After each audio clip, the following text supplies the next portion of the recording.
Now I just like to do the little clip. So Terry, congratulations. Today you have officially finished a journey. And I just wanted to, number one, on behalf of me and Kristin, tell you how appreciative we are for your business. We really are. Um, we'll kind of talk our way through what happened with you and with the sale of your house, which we literally, it's 11:08 in the morning and we finished your closing at 10:58. But I know this journey took you a little while. And I'm not sure that, and the reason that we're talking to you today is I'm not really sure that people really understand the complexities of moving out of a house and leaving it in the hands of someone else and going through that relocation process and the pitfalls, the ups and the downs of it. So we just kind of wanted to take a minute to, number one, say thank you for working with us, and then number two, if you could just explain to us the journey of selling your house and what happened. Thank you, Pierre, and thank you, Kristin. Kristin, I feel like you did all the work. Pierre was just kind of in the background, I believe. So, Kristin, thank you for doing all the work. And obviously, go ahead, You're Pierre. welcome. You're welcome. You're 100% welcome, Terry. And your team as well. Your team had a lot of behind the scenes with emails and whatnot. So, yes, sir. Yeah. So take Um, us about down the journey. When did you first decide to sell your house and what happened? well, my house was put on the market in July of 2024, and I was going through my company's relocation package.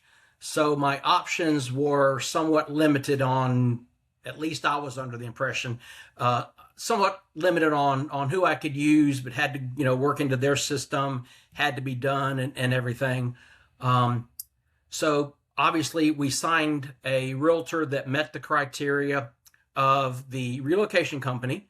And everything looked fine. I mean, over the journey of what I would call 18 months, give or take, we had open houses. One of the things I've learned is things may look really good on paper, but reality is actually in what gets done. So I think that's probably a little bit of the frustration that Denise and I had, was, we kept having open houses, but the answer was reduce, reduce, reduce, reduce. Obviously, had we known that we were going to have to reduce, we'd have just put the price at where it should have been first. So, we kind of felt like that in our journey, we were led to believe that, we were going to get more money than we actually probably were. So I can certainly say that's one of the great things about you and Kristin and your company is you came out with a fair evaluation. Fast forward to 18 months, the relocation So package. we go to that 18 months, and I don't think that most people understand this, and I think that maybe you came to this understanding afterwards, is that you were in a corporate relocation program, and that your relocation company at the time assigned you an agent, correct? Well, they basically asked us to pick and give them three names, and they would make sure that those three names were part of their network, I guess if that's the correct word, part of what their network was. And then they kind of said, well, we've worked with these, we haven't worked with these, and whatnot. So they really didn't, I hate to say it, they didn't do anything outside of, go find them yourself.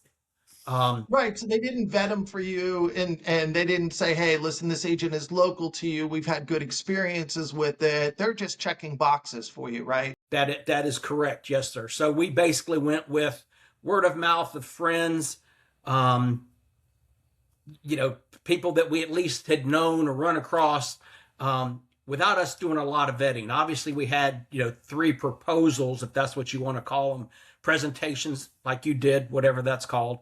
Of course, everything, like I said earlier, looks real good on paper.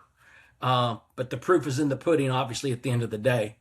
Um, you know, Fast forwarding to the 18 months, once our contract with Relo went out, we thought, we're getting to the spring. It's probably going to be a good time to sell with the economy. The elections were over, those kind of things. So we thought, let's just give the realtor that we have just one more chance, just because I hate to say it was the easy thing to do, number one. but feeling that the economy and the election may help the cycle, let's give them that. Obviously, that was a mistake. It's just there again, outside of an open house and, reduce the price, reduce the price, reduce the price. That's about all the service that we got. Now, were you getting showings on the house during this time? We were getting 2 or 3 showings every couple weeks.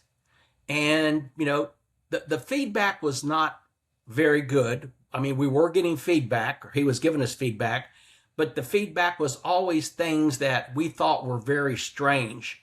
We had multiple people say the house wasn't big enough. How do you have a 4,100 square foot house that's not big enough? We don't like the seclusion. Well, it's pretty much listed that, the part of the area you're in a secluded area. Obviously, some of the people didn't like some of the updating, which, after signing with you guys, you had us work on a little bit of the updating. Nobody was specific on the updating. One day it was, let's just say, the bathrooms. One day it was the den. One day it was the basement. So there was never any consistency on what needed to be the update. And, there again, I think that just goes back to, with the house being under relo, the realtors are going to get paid, regardless of how it sells, because the relocation company is paying the realtor fee versus, in our case now, where that comes out of the sale of the house. So I just feel that, the relocation was just the worst part with tying our hands. Okay. Yeah, that it becomes pretty difficult, and I say this all the time, and I think that maybe we had this conversation early on, that the relocation company isn't really working for you. They're working for the company that has hired them. So to them, you're just a business transaction. They're trying to get you in the door and out the door. That's what they do. That's their job. There are quite some benefits along with that program, but the downside of it is that they don't really have any skin in the game, so to speak. They don't have that emotional attachment to the home. They don't have boots on the ground, and quite frankly, their fiduciary obligation is to the company that's hired them. And so that always becomes the number one place. It's a fiduciary responsibility to that company, and then you become second to that. So I always warn people that, the agent that you hire, and eventually to represent you, they have to have your best interests in hand. So fast forward, your listing contract expires, and then you go out and you say, okay, it's time to make a change. How did you find us, and what were some of those criteria that you were looking for on that second go round? Well, obviously, I went with word of mouth again, but I also decided to do some of my own legwork. One of the things that I actually learned in this process, and one of the things that attracted me to you, was not only do you have to look at what an agent is listing. My first thought was, oh, wow, they list a lot of houses. Well, you've got to do your legwork and say, okay, of all these houses they have listed, how many do they actually sell? Right. And looking at you and some other companies, yours was very easy to see. Your website was very easy to see, very easy to, to manipulate, work around. But, you looked like you had a good track record of what I would call high-end houses, medium-end houses, which is what I would call mine, and then lower-end houses. It looks like you, had a good mix of all those, but it also looks like you sold quite a bit that were actually in my price range. So that made me feel good. Obviously the location was good. With Cranberry being close to Mars and Butler and everything else. So that was good. So what I did is I went through, had my little check sheet of doing all this on the internet, narrowed them down to 3, called you and 2 others. One of the ones I talked to, had a lot of listings, but his sales track record wasn't there. And quite honestly, they were a little bit more arrogant than what I would have wanted. It was all about them, not my house.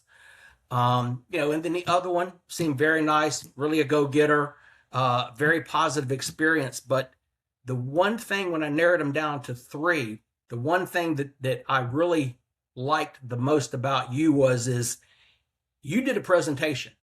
You actually had a presentation to walk me through, say, these are the sales, these are the comps, this is where I'm coming up with your information, not just talking to me about it, but you actually showed me and Denise what all of this information was, but you also said, here's what this information means. This looks good, but don't worry about this. This is what the metric you really need to be looking at is. So I think the one thing that, yours and Kristin's personalities, obviously, I guess if I had to sum it up in one word, you listened. Yeah. And again, I think that a lot of times people aren't listening to what their clients are saying on the other end of the phone, and they're not hearing what the objections, what the issues are. And then for us, it's about molding our business to what your expectations are. And setting those expectations based on the things that we're listening to, and the things that we know that we need from you. And some of those things were that you're nowhere close to this house. We've never actually shook hands or met in person, and I can't wait to that day that I get to meet you and shake your hand in person. But Kristin and I knew that we were going to have to take on this project, and we were going to have to be you. We're going to have to be the boots on the ground. So let's fast forward to that process. Let You me decided to let me just interject. Let me just interject one thing. You mentioned it while you were just talking. One of the other things that impressed me with you is in the very beginning, you did everything on camera. You did everything on Teams. And the other two that in my band of three was all just phone calls. And sometimes it's better to look a person face to face because you can see their face, you can see their emotions.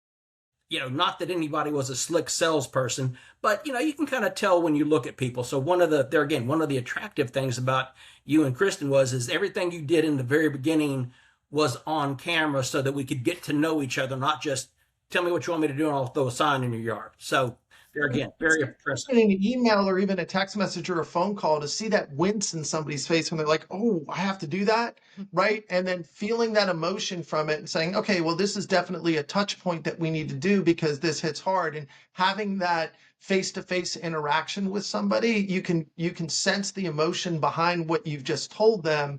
And you can say, okay, well, this is an emotional touch point for them. We need to really focus on overcoming what that issue is for them, and then take care of it for them. And I do believe that one of the things that we've missed in society over the last couple of years is that personal interaction, that one-on-one customer service, saying that we're going to do something, seeing how it's going to make a difference, and then doing it. So then let's go into, hey, you decided to hire us, and then Kristin gets her work gloves on and goes to work. What are some of the things that we did for you that were really helpful? I think the biggest thing was, there again, go to one word: communication. Our past experience when the house was on the market for 18 months, we had to reach out to the realtor to get any kind of information whatsoever. With Kristin and the rest of your team, I was getting check-ins on a weekly basis from your team. Gosh, I hate to say it, Kristin and I and Denise were talking probably daily, sometimes 3 times a day. So I think the biggest key it was just communication. Your whole team, from the marketing people to the sales people to all the little odd jobs that you had to do because we weren't there, getting things fixed, all of that. Communication was the biggest thing that we really enjoyed. What are the big things that Kristin fixed for you? All the little things that we had to go through the inspection. We had some plumbing issues that needed to be fixed. We had a leak here and there that needed to be fixed. We had a furry creature or two that needed to be fixed and handled. But it was also, once we started getting inspection reports back, she was real good about communicating with the other realtor and the other company. She was obviously doing it on our behalf, but it was almost like she was me and Denise.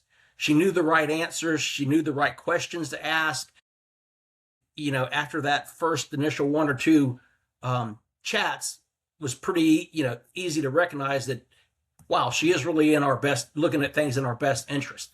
So it's like, okay, Kristin, you just take care of it because I know you're going to do it right. and look at what's best for us. Now, you hadn't been in the house for 18 months, and it's my understanding when we first went through it, there were some issues that she had to take care of prior to us. It's our pre-staging checklist. For example, I know that we went in there and we had some carpet replaced for you. We had the landscaping overhauled, and we had some painting done. How impactful do you think that that was? I think that was fairly impactful, because those are some of the comments that we had received about updating. Um, but I think the biggest key is, the other realtors would say, okay, you're getting feedback that needs to be updated. The carpet needs to be replaced. Okay, great. Thank you. We probably know that. But with Kristin, it was more of, okay, hey, I think we need to get some of this carpet replaced. I don't think you need to do all of it. I would do A and B, but you don't need to worry about C and D. Your carpet's in good shape in these other areas. And, let me get some pricing for you so you can make an informed decision, versus just reduce it. Let's try to work within these. The same thing with the painting. After her going through it, she's definitely seen some touch up that needed to be done from the moving company.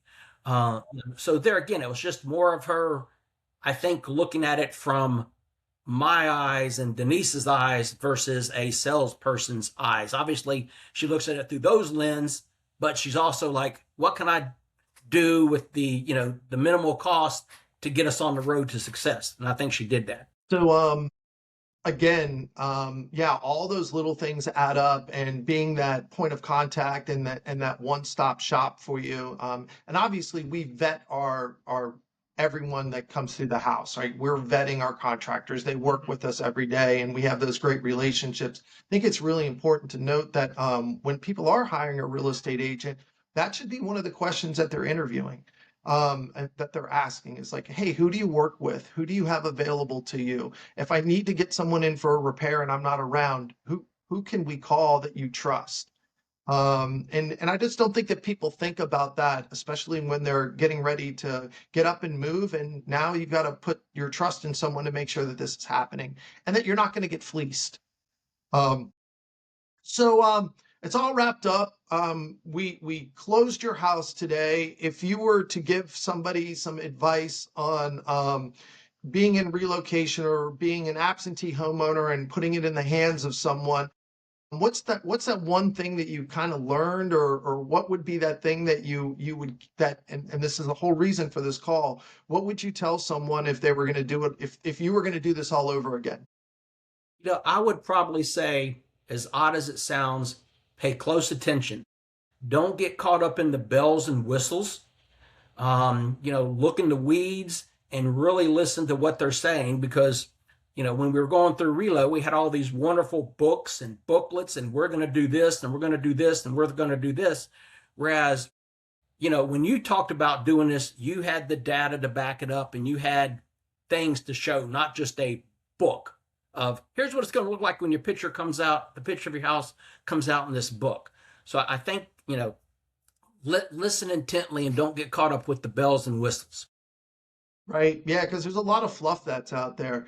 And then what would you say about Kristin and your experience with Kristin overall? I know she tends to be a little I don't know how I can say it, just very she doesn't have this huge ego that's out there saying, "Oh, listen, I did all these great things," but I know that all these great things that she's doing behind the scene. What's your experience with her and the things that she did to help you get this thing done? I think the first thing is that she probably is a great listener. As my wife will tell you, based on the conversation we had 5 minutes ago, I am not the easiest person to work with or deal with. For me, it's business 101, 100% of the time. She listened and she put up with some of my text at 10 o'clock at night, or my questions at 10 o'clock at night, or 7 o'clock in the morning. So, number one, she listened. But she also went above and beyond, basically. I mean, the communication, as I've said before, was great. She just handled things. She made sure that things were done correctly. And I'll say this again, as we wrap up. If I would have known 18 well, now it's 21 months ago. Had I known, then what I know now, I'd have picked you guys first, and I'd have had my house sold for probably more money, and it would have been covered by relocation. So I can certainly say that, I think as a company, that's number one. But like I said, we could not be more impressed with Kristin and her team and your team, and everybody else. Because like I said, we sit back now and say, gosh, if we'd have only picked them, a year and a half, 2 years ago. Well, Terry, we certainly appreciate you and your family putting your trust in us. We appreciate the opportunity to have served you, and we can't thank you enough for all that you've done for us. So it makes a difference to us. This is how we take care of our families. This is how we take care of our team. And joining you on this journey and being able to get you to a successful closing was our absolute pleasure. I mean, let me ask a question, because there again, it probably will help. But Go ahead. I think we talked in August of this year, correct? Or early Yes. August, and it was middle to the end of August when you got the house listed, I think, after, Kristin had gotten the carpet done and the painting done and everything else. So, what is it, 90 days from listing to closing? And, we've had a contract for 3 weeks now. So it was, really almost, 60, 65 days from day of listing to, contract in hand. And I really think that the reason it went so quickly is Kristin knew how to get it done with the marketing team. She knew the right buttons to push. All the additional flyers and correspondence that went out to other realtors, which was kind of surprising to me. I think the people that end up buying this house said that they didn't even know the house was on the market. How do you not know a house is on the market for 18 months? So I think it's just all of the go-getting that Kristin did along with your team that was actually made this an easy journey and a successful journey. That's awesome to hear because our buyers come from everywhere, and we believe that the bigger footprint that we could cast across the interwebs, so to speak, gives us the best success. And I can tell you that the family that just bought your house is an amazing family, and they're super excited to be living there. And so I think that everything that you built there and everything that you've done to that home is going to be absolutely wonderful for them. Well, I can certainly recommend you guys if I still have a few friends up there. If they ask me, I can certainly know who I'm going to recommend. That's great. Thank you. Well, Terry, thank you so much for joining us today, and thank you so much for your feedback. All of this feedback certainly helps us, but I feel like it also helps the next person that comes along, and that's why we felt it was important to take a couple of minutes and talk to you about this so that someone else coming down the line will be able to ask the right questions, choose the right person for the job. And sometimes we're not the right person for the job. In this case, we were, but I appreciate your feedback and your input and certainly your business. No, like I said, it was more than a pleasure to do business with you guys. I felt at home when I had that first conversation with you before we met Kristin, and then we certainly felt more at home after we met her. It's like, yeah, we're going to get this thing done. There again, that's a credit to you. It's a credit to Kristin, and that's a credit to the rest of your team. Thank you so much, Terry. Thank you. All right. Thank you, guys. Hang on. If you could just hang on just a second.